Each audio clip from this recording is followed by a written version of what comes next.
오늘 우리 하나님의 말씀 함께 나눌 때 내 인생의 절망이 내 인생의 절망일 때 주님과 어떤 분이실까 함께 나누려고 합니다. 최근에 락다운 기간이기도 해서 그런지 모르지만 한국과 해외에서 인기 있는 소위 K-드라마, 한국 드라마가 요즘 해외에서도 인기가 많다고 합니다. 그 중에서 인기 있는 드라마가 슬기로운 의사생활 보셨어요? 손 들어보세요. 나는 봤다. 이런 것도 한번 보고 하셨어요? 맨날 성경만 보셨구나. 이런 거 보세요. 보셔도 됩니다. 슬기로운 의사생활이 엄청 인기였습니다. 그래서 제가 봤을까요? 안 봤을까요? 봤으니까 얘기하죠. 저도 봤어요. 보는데 저는 이게 뭐지구나 이러면서 봤어요. 처음에 보니까 옛날 음악이 나오더라고요. 옛날 향수가 떠오르는. 아마 해외에 있는 분들은 또 음악을 들으면 더 그럴 것 같아요. 그래서 가는 길에 우리 아이를 라이드할 때 그 음악 틀어줬습니다. 아빠는 이런 거 들었다. 그런데 그 슬기로운 의사생활이 왜 인기가 있을까? 그 드라마가 유명한 배우가 나오지 않습니다. 아주 특별한 소재가 아닙니다. 그냥 병원 이야기입니다. 그런데 왜 인기가 있었나? 그것은 제가 생각할 때 우리가 일상에서 느끼고 있는 우리의 경험들을 작은 병원이라고 하는 그 공간 안에서 우리가 동일하게 경험하는 경험들을 함께 나누는 자리였다는 생각이 들었습니다. 우리가 인생을 살면서 느끼는 질병이 있습니다. 경험하게 되는 질병과 아픔이 있습니다. 그것 때문에 절망할 때가 있고요. 그것 때문에 다시 치유받을 소망을 갖기도 하지만 그러나 때로는 치유를 언제까지 기다려야 하나 낙심할 때가 있습니다. 드라마를 보니까 병원 안에서 이 세상을 떠나는 사람이 참 많았습니다. 그런가 하면 많은 새 생명이 태어나는 걸 보여줍니다. 인생의 생로병사가 작은 병원 안에서 일어나고 있는데 그 모든 경험과 느낌과 함께할 때 더 좋았던 건 곁에서 질병과 함께 싸우고 있었던 의사 선생님들, 의료진들이 따뜻한 마음으로 가슴 뭉클하게 그들을 붙잡아주고 있었다는 것입니다. 제가 그 슬기로운 의사생활 광고하려고 나온 건 아니고요. 그거 보다가 하나 기억에 남는 게 있어요. 한 병원 환자가 들어왔습니다. 29살 먹은 젊은 청년이었어요. 경찰에 복무하고 있다고 하는데 뇌종양이 돼서 뇌수술을 받아야 합니다. 29살에 뇌수술을 기다리고 있는 젊은 환자 앞에 뇌수술을 하게 되면 후유증이 있을 수 있고 그리고 트라우마가 있을 수 있다. 왜냐하면 수술 중에 당신을 깨울 거다. 뇌가 잘 제대로 작동하는지 각성, awake, 깨워서 너하고 대화하는 시간이 있을 텐데 그것 때문에 트라우마가 있을 거라는 얘기를 해줍니다. 어쨌든 그런 말을 들으면서 이 사람은 상관없다고 그랬어요. 뭐든지 하라. 뇌수술 이후에 후유증과 트라우마로 인해서 그는 결코 경찰직에 복귀할 수 없을 거라는 그런 소망을 잃고 그는 절망하게 됐습니다. 갑자기 찾아온 질병 때문에 그가 어린 시절부터 꿈꿔왔던 꿈이 깨어지는 것을 경험합니다. 그리고 자기의 힘으로 어떻게 할 수 없는 질병 앞에 무기력하게 무너지는 자신을 보면서 모든 것을 포기합니다. 수술 중에 레지던트였던 한 의사가 정말 깨운 그 환자랑 대화를 나누는데 이런 말을 했어요. 저도 29살에 아파서 군대에서 퇴역해야 했습니다. 군대를 그만뒀습니다. 그 사람은 육군사관학교를 졸업하고 아주 멋있는 장교가 되기를 꿈꿔왔던 청년이었습니다. 29살 훈련 도중에 다리에 마비가 와서 전역해야 했다고. 그러면서 이렇게 말해요. 하지만 새로운 꿈을 꾸고 있는 지금 나 자신은 엄청 잘 살고 있어요. 그러면서 환자에게 의사가 하라고 말해요. 그때 의사 그 말을 듣고 있는 환자가 머리를 열어놓고 그리고 발끝에 보이는 의사를 향해 아주 나지막하게 입술이 움직여요. 나는 다시 새로운 삶을 꿈꿉니다. 그 다음 편 보면 잘 복귀해서 감사하다고 인사하는 걸 봤습니다. 오늘 본문에 보면 소위 38년 된 병자를 치유하는 예수님의 기적에 요한복음에 나오는 세 번째 기적을 소개해 줍니다. 여러분 38년이라는 것은요, 이스라엘 사람들에게는 광야에서 방황하던 시절입니다. 38년의 인생은 그에게 있어서는 절망의 시간입니다. 이스라엘 사람들은 38년이라고 그러면 길고 긴 절망을 생각합니다. 막막하고 결코 헤어날 수 없는 절망 가운데 있었던 이 환자, 이 병자를 예수님께서 원하시기만 하면 찾아오셔서 얼마든지 절망을 치유하고 새로운 인생을 살게 하시는 분이라는 것을 오늘 본문은 우리에게 가르쳐 줍니다. 그날 세 번째 기적이 있었던 곳은 예루살렘 성전에서 북쪽 문이 있었던 양의 문, 쉽 게이트 옆에 베데스다라고 하는 연못이었습니다. 베데스다라는 뜻은요, 베데스다, 베이트, 이게 집이라는 뜻이에요. 여러분 베델, 여러분 벳은 다 집이에요. 베이트 혹은 벳. 근데 헤세드, 은혜랑 합쳐진 말이에요. 그래서 베이트 플러스 헤세드, 은혜의 집, 자비의 집이라는 뜻이에요. 베데스다 연못에는 자비의 집, 은혜가 베풀어진다고 사람들은 생각했어요. 그래서 거기에는 많은 환자들이 와 있었어요. 많은 질병을 가진 자들이 와 있었어요. 왜냐하면 그 베데스다 연못은 우리 로토트나에 가면 있는 간헐천, 가이서에서 가이서 확 물 올라오는, 쉽게 얘기하면 간헐천 중에 하나였어요. 그래서 이 가이사에서 물이 솟아날 때 천사가 오는데 그 천사는 처음으로 물에 들어온 사람을 낫게 해준다는 민간 신앙이 있었던 곳입니다. 그래서 사람들은 자신들이 치유를 받을 것이라고 하는 소망을 가지고 그곳에 와 있었어요. 그런데 38년 동안 앓았던 이 병자는 오랫동안 위중한 중에 있었음에도 불구하고 자신이 나을 것이라고 하는 소망을 전혀 갖지 못했던 사람입니다. 그때 예수님이 그 앞에 나타났습니다. 그리고 이렇게 말씀하십니다. 6절을 한번 보겠습니다. 6절 같이 한번 읽어볼까요? 시작. 예수께서 그 누운 것을 보시고 병이 벌써 오래된 줄을 아시고 이르시되 내가 낫고자 하느냐. 예수님께서 질문하시는 네가 낫고자 하느냐, 이 질문을 통해서 오늘의 기적은 시작되기 시작했습니다.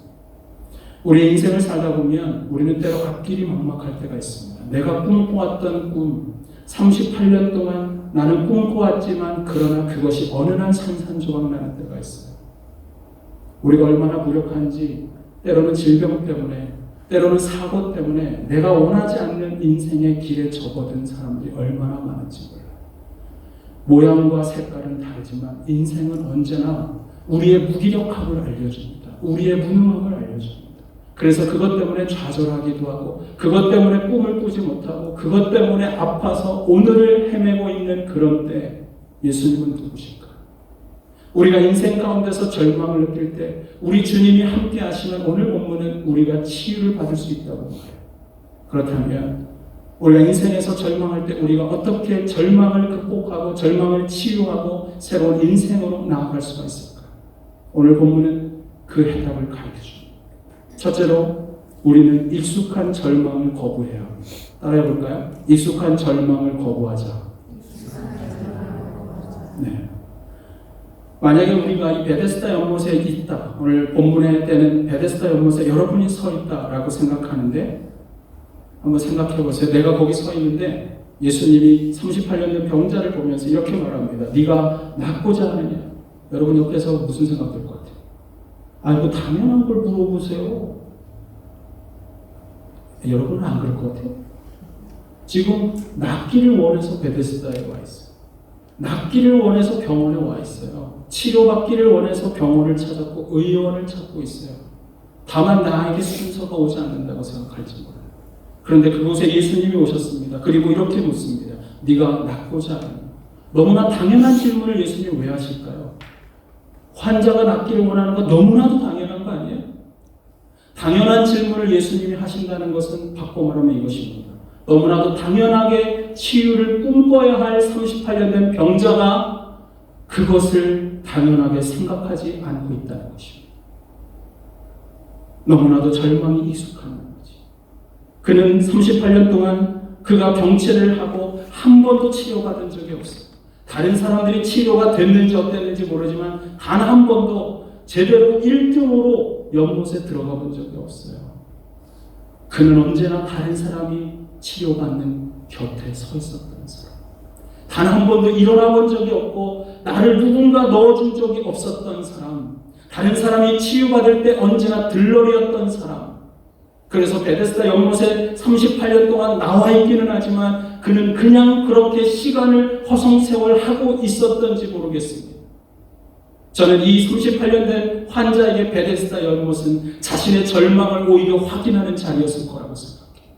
베데스다 연못은 다른 이들에게 치유의 장소일지 모르지만 그러나 38년 된 병자인 나에게는 너무나도 익숙한 절망의 자리, 너무나도 익숙한 미래를 내다볼 수 없는 자리, 그냥 시간을 허비하고 있는 체념의 자리. 내 인생은 그냥 이런 것이지. 그에게 희망이 있다면 그는 치유를 꿈꾸는 것이 아니라 어쩌면 그는 이것을 꿈꿨을 거예요. 성전을 지나가던 사람들이 잠시 들려서 희귀한 일을 보려고 하다가 어쩌다 구경거리처럼 지나가다가 자신에게 던지는 동전, 그리고 그것 때문에 던져주는 동전 몇 푼이 그에게 유일한 소망이고 희망이었을지 모릅니다. 얼마 전에 제가 작년에 뉴질랜드에 와서 홈리스 사역하는 목사님을 만났습니다. 되도 않는 영어로, 짧은 영어로 대화를 하는데 그분이 그런 말을 했어요. 해밀턴에 홈리스가 많다고. 여러분 잘 아는 목사예요. 그분이 그러시죠. 저랑 차 마시면서. 그런데 대부분 이 사람들이 일자리가 없어서 홈리스가 되는 게 아니라는 거. 홈리스가 되는 이유는 단순하다는 거. 때로는 홈리스여도요. 뉴질랜드는 참 좋아요. 일자리를 원하면 좋은 사장님들이 일주일 정도 일하라고 아르바이트하지. 작은 일들을 줄 때가 있대. 그러면 그 주급을 받아가지고는 와가지고 그걸로 저금을 하겠어요? 저금을 하지 않아요. 술 먹고 담배 피고 마약하고 도박하다가 돈이 다 떨어지면 다시 거리에 나와서 구걸을 하든지 아니면 너무 힘드니까 홈리스 쉘터를 찾아간다는 거. 이런 삶을 반복하는 이유가 뭘까요? 그들에게는 미래에 대한 기대가 없었기 때문입니다. 내일이 없는 삶을 그들은 일상으로 살아가고 있었기 때문입니다. 그들에게 익숙한 절망이 그들에게는 라이프 스타일이었다는 사실.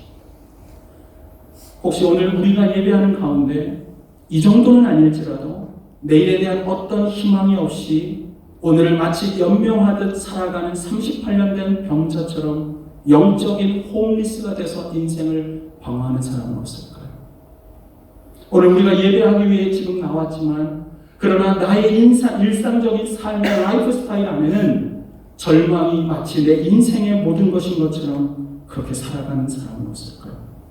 그런 분들에게는 직장이 필요하지 않습니다. 그런 분들에게 필요한 것은 돈이 아닙니다. 그런 분들에게 몇 푼의 어떤 동정이 필요하지 않아요. 그들에게 정말 필요한 것은 익숙한 절망의 자리를 거부할 수 있는 용기가 필요한 것입니다.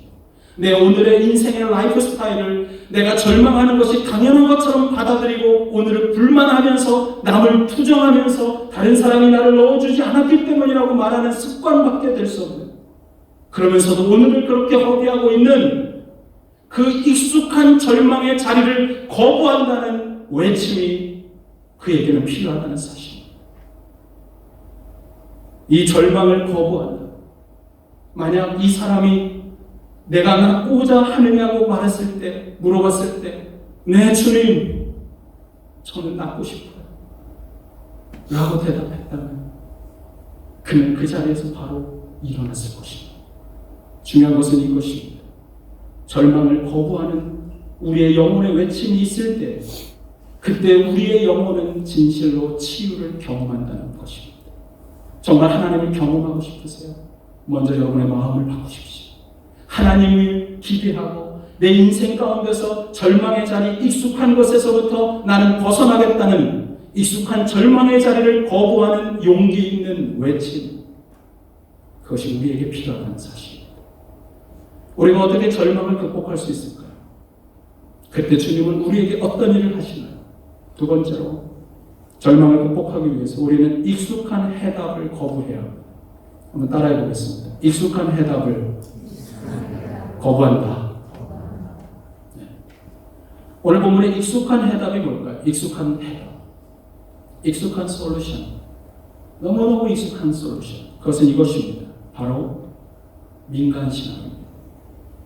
오늘 본문의 그 민간신앙이 4절에 설명되고 있어요. 여러분 성경에 보면 괄호, 껍새 괄호로 되어 있는 그것이 성경의 메시지가 아니라 그때 당시 사람들이 믿고 있었던 미신적인 신앙입니다. 우리 4절을 한번 읽어볼까요? 4절 같이 읽습니다. 시작. 이는 천사가 가끔 못에 내려와 물을 움직이게 하는데 움직인 후에 먼저 들어가는 자는 어떤 병에 걸렸든지 낫게 되며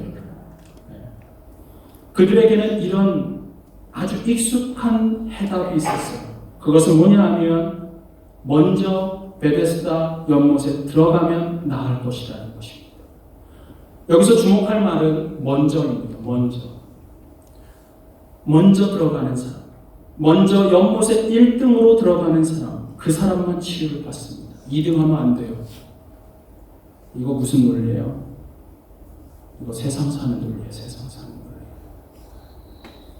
우리가 인생을 살면서 1등 해야만 좋은 자리에 갑니다. 1등으로 들어가야만 우리는 좋은 위치에 설 수 있습니다. 그래서 오늘을 사는 사람들은 익숙한 해답이 있어요. 1등 하고 싶은 거예요. 1등. 먼저 들어가고 싶은 거예요. 1등 하는 자가 대우받고요. 1등 해야만 좋은 자리에 가기 때문에 오늘을 사는 우리들은 1등으로 연못에 들어가고 싶어서 권력을 사용해요. 1등으로 연못에 뛰어들어가게 하기 위해서 다른 사람의 도움을 구해요. 1등으로 들어가고 싶어서 때로는 돈을 쓰거나 인맥을 써요. 뉴질랜드라고 달라요? 저는 알수록 뉴질랜드도 그렇다는 걸 알아가고 있어요. 여기는 천국이 아니에요. 여기도 세상이에요. 내가 살아가는 이 세상은 세상의 원리대로, 세상의 익숙한 방식대로 우리에게 계속해서 익숙한 해답을 제시합니다. 오늘 이 38년 된 병자가 예수님께 어떤 희망을 걸었습니까? 여러분 7절을 보십시오. 7절에 그가 생각했던 희망이 나옵니다. 7절을 같이 읽을까요? 시작. 병자가 대답하되 주여 물이 움직일 때에 나를 못에 넣어주는 사람이 없어 내가 가는 동안에 다른 사람이 먼저 내려가나이다. 그가 말합니다. 내가 고침받지 못하는 이유는 다른 사람이 먼저 들어가는 것이라고. 그리고 그것을 극복하는 방식은 누군가가 나를 통해서 넣어주면 되는데 그런 사람이 없다고. 지금 뭐라고 얘기하는 걸까요? 예수님 앞에 와서 이렇게 말합니다. 당신이 나를 1등으로 넣어주세요. 연못에 제일 먼저 들어갈 수 있도록 저를 좀 인도해 주세요. 이 사람은 아주 익숙한 방식으로 그때 당시에 다른 병자들과 똑같은 해결 방식, 38년 동안 한 번도 치유를 받은 경험이 없으면서도 다른 환자들과 동일한 방식으로 예수님께 요청하고 있다는 사실. 그들을 제끼고 내가 먼저 들어가겠습니다. 저는 오늘 이 본문을 묵상하면서 이것이 얼마나 세속적이고 이것이 얼마나 익숙한 해법인가. 그런데 나는 38년 된 병자처럼 교회도 나오고 예수님을 알았다고 말하면서도 우리는 기도하면서 내 치료를 구하고 내가 희망을 받기를 구하고 출세하기를 구하고 특혜를 구하면서도 우리는 동일하게 예수님께 그걸 기도해요. 주님, 1등으로 연못에 들어가야겠습니다. 당신이 나를 도와주셔야죠. 오늘 말씀을 묵상하면서 제 마음에 가세요. 나는 그렇게 목표하고 있지 않는다. 이 말씀 앞에 나는 38년의 병자는 뭐가 다른가? 예수님께 요청도 하고 도움을 구하지만 1등으로 들어가고 싶어요 하는 이 세상의 해법을 주님 앞에 구하고 있지 않았습니까? 그게 우리의 나아가는 길이라면 우리 교회는 주님과는 너무 다른 길을 가는 것입니다. 그러나 우리 주님은 여러분 여러분 기억하십시오. 이런 세상적인 해법에 조금의 관심도 없었다는 사실. 오히려 우리가 생각하는 우리의 이런 익숙한 해법을 우리가 포기하는 순간 주님은 주님의 해법으로, 주님만이 하실 수 있는 치유로, 주님만이 하실 수 있는 구원을, 기적을 시작하셨다는 사실입니다. 성도 여러분, 우리가 정말 예수 그리스도를 그리고 그분 통해서 하나님을 경험하고 진정한 치유와 절망에서 일어나기를 원하십니까? 그렇다면 우리는 우리에게 익숙한 세상의 해법을 거부할 수 있어야 합니다. 먼저 성공에 들어가서 그 성공의 못에 들어가서 남을 밀치려고 하는 습관, 그래서 내가 먼저 들어가기 위해서 인맥과 권력과 돈과 내가 무엇을 가지고 있다고 말하고 싶어하는 그 습관, 그걸 거부해야 돼. 이 세상 사람들은 다 익숙한 방식으로 살아요. 그러나 우리 그리스도인들만이라도 좀 다르게 말할 수 있을까요? 우리가 세상을 살아가면서 우리가 살아가는 삶의 해법은 너희들의 해법하고는 달라. 내가 인생을 살아가는 솔루션은 너희들이 말하는 거하고는 달라. 나는 그렇게 살지 않아. 그거를 어떻게 우리의 삶에서 말할 수 있을까? 만약 우리 그리스도인들만이라도 우리의 인생에서, 우리의 커뮤니티 안에서 내가 살아가는 삶의 방식은 내가 내 것을 포기하고 익숙한 세상의 방식을 버렸을 때 주님이 일하는 것이라는 것을 선포한다면 여러분, 그 자리가 치유의 자리가 될 것입니다. 그 자리가 하나님이 임재하시고 하나님의 역사가 일어나는 자리가 될 거예요. 저는 이번 코비드를 지나가면서 코비드는 얼마나 우리에게 무력감을 줬습니다. 얼마나 우리가 할 수 있는 것이 없다는 것을 다시 한번 가르쳐 줬습니다. 저는 이 시간들이 앞으로도 더 어려움으로 다가올 겁니다. 또 다른 코비드가 올 수 있고 코비드 이후로 우리의 삶은 더 어려워질 것입니다. 우리의 근데 영적인 것도 어려워지는 거예요. 한국 교회 얘기 들어보니까 교회 안 온다는 거예요. 현장 예배 해도 안 와요. 왜냐고요? 안 해도 살만하니까. 유튜브에서 적당히 설교 들고 혼자 찬양하면서 예배해도 될 것 같으니까. 그럼 그게 세상의 방식이에요. 세상의 방식. 저는 이런 시간들을 세상과 다르게 살아가는 삶을 훈련하는 시간이 되었으면 좋겠어요. 우리 인생에 어려움이 올 때마다 하나님을 붙들고 내 자신을 보세요. 나는 얼마나 익숙한 해법으로 인생을 살아가고 있는지, 나는 얼마나 익숙한 절망의 자리에 다시 돌아가고 있는지. 베데스다의 거짓 신앙을 따라서 나는 거기에 가 있지 않을까.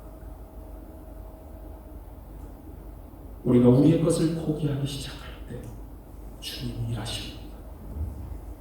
세 번째로, 우리가 절망할 때 우리는 어떻게 해야 할까요? 세 번째로, 오직 예수 그리스도만을 바라보는 것입니다. 오직 예수님만을 바라보는. 옆 사람이 이렇게 주님만 봅시다. 알았시오. 알았어. 기분 나빠하지 마시고 주님만 바라보십시오. 오늘 결정적인 치유의 기적은 어떻게 시작되는가? 이미 말씀드렸지만 자신의 것을 포기할 때 하나님이 일하세요. 근데 재밌는 거 오늘 본문에 보면 우리 예수님은 이 사람들이 다 몰려온 이 베데스다 연못, 이 베데스다 연못 때문에 다 왔잖아요. 지금 이 베데스다 연못 주변에 혈기 마른 자, 맹이 잔뜩 있는데 우리 주님은 이 베데스다 연못의 그 민간 신앙, 여기 들어가면 다 나을 거야, 그 말을 듣고 다 와 있는데, 너무 재밌는 게 오늘 본문 보면 예수님은 그 베데스다 연못 쳐다도 안 봐요. 쳐다도 안 봐요. 주님은 관심이 없어요. 베데스다 연못 어디에 관심이 있어요? 38년 된 병자. 우리 주님은 그런 거에 관심이 없어요. 38년 된 병자, 오늘 아프고 절망하고 힘들고 아무것도 못한다고 그렇게 느끼고 있는 한 영혼에 관심을 갖고 그곳에 오셨어요. 그리고 말씀하셨어요. 두 번째 말씀은 무엇입니다? 8절입니다. 같이 한번 볼까요? 8절 시작. 예수께서 이르시되 일어나 네 자리를 들고 걸어가라 하시니 주님은 말씀만 하셨습니다. 그런데 그 말씀이 그를 치유한 것입니다. 연못의 물이 해답이 아니었고 뭐가 해답이에요? 예수님의 해답이었다. 사람들은 연못의 물이 해답이라고 모여왔지만 진짜 해답은 따로 있으셨어요. 예수님. 오늘 이 본문은 가르쳐줍니다. 이것이 진짜 믿음이라고. 세상에 사람들이 끊임없이 속고 거짓에 속아서 따라가는 베데스다가 아니라 우리 인생의 유일한 해답, 우리 인생의 여정의 유일한 소망, 그거는 예수 그리스도. 치유의 집, 자비의 집, 그 베데스다 이름은 그렇게 있지만 진짜 자비를 베풀고 은혜를 베풀어 우리의 인생을 치유하고 새롭게 하실 수 있는 유일한 분, 오직 예수님. 저는 여러분들이 이렇게 말할 수 있으면 좋겠어요. 주님만이 우리 인생의 해답이십니다. 그리스도인들이 이것을 고백할 때 우리는 달라져. 근데 재밌는 건 이거예요. 예수님께서 여기 보시면 8절에 일어나 네 자리를 들고 가라 하시니 29절에 보면 그 사람이 어떻게 해요? 곧 나아서 자리를 들고. 어떻게 믿었는지 설명이 없어요. 근데 저는 믿었다고 생각해. 그리고 그가 달라졌다고 생각해. 왜냐하면 앞에는 한마디 했는데 우리 주님이 네가 낫고자 하느냐 이 한마디, 이 환자는 변명이 많아. 이렇게 변명을 길게 해요. 7절에. 남 탓하고. 근데 38년 동안 아마도 늘 남 탓하고 변명하던 그가 두 번째 질문에, 아니 명령 앞에 네 일어나 내 자리를 들고 가라는 말씀 앞에 아무 말을 하지 않습니다. 아무것도 말하지 않아요. 어떤 성경학자는 이렇게 말을 했습니다. 예수님께서 그 말씀을 하시는 순간 이 사람은 알 수 없는, 내가 변명하고 싶었지만 아마도 이렇게 내가 일어난다고요? 아유 그럴 줄 알았으면 38년 전에 나 벌써 일어났지. 난 일어날 기력이 없어요. 아유 지금 뭐라고 하는 거예요 지금. 이렇게 말하지 않았어요. 이렇게 말하고 싶었을 때지만 한 성경학자 이렇게 말했어요. 말하고 싶은 그가 그의 입을 틀어막는 게 있었다. 주님의 말씀이 임하는 순간 네가 일어나 자리를 걷고 걸어가라는 그 말을 듣는 순간 하나님의 알 수 없는 임재의 손길이 그의 마음과 그의 인생을 터치하며 주님의 임재와 능력을 경험하는 순간 그는 말하지 않고 행동했다. 그는 믿음으로 일어났다.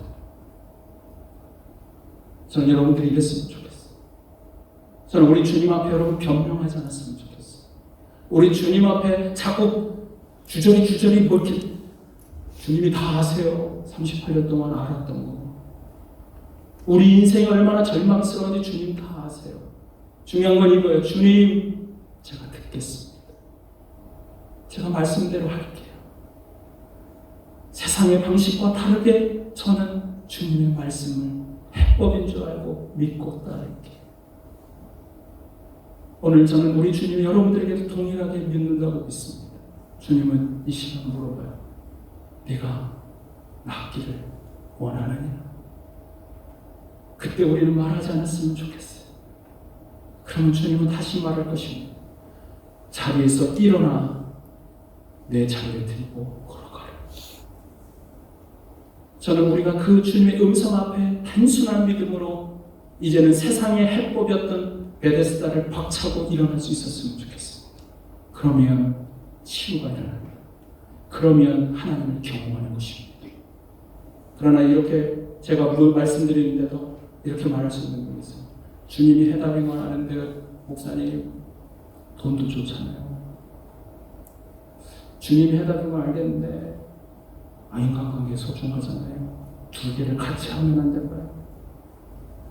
그러지 마십시오. 여러분에게 그런 마음이 드는 순간 여러분은 다시 베데스다 연못에 자리를 깔고 누운 것과 같습니다.